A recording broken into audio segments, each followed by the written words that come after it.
નમસ્કાર દોસ્તો, નવા એક વિડીયોમાં સ્વાગત છે તમારું. તો આજે સરકારની યોજના જે તાડપત્રી યોજના છે તે વિશે વાત કરીશું. તો 50%થી અથવા 75% સબસિડી મળે છે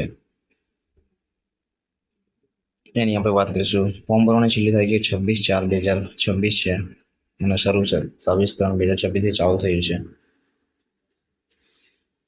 સરકાર દ્વારા જે તાડપત્રી યોજના હાલમાં ચાલુ છે તેના માટે અરજી કરવા માટે અહીંયા તમને 3 જાતની તમે તાડપત્રી ખરીદી શકો છો: 37, 50, 2500 અથવા 3750.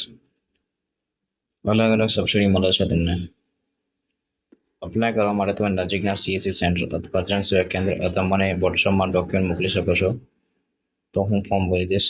કોલ કરવાની જરૂર નથી, ફક્ત તમે ડોક્યુમેન્ટ મોકલી દેશો. ડોક્યુમેન્ટની વાત કરીએ તો આધાર કાર્ડ, બેંક પાસબુક, 7-8 ની નકલ રહેશે અને જાતિનો દાખલો રહેશે. વધુ વિગતો માટે તમે નજીકના CSC સેન્ટર જનસેવા કેન્દ્રમાં મુલાકાત કરી શકો છો. વિડીયો જોવા માટે ધન્યવાદ. જય હિન્દ.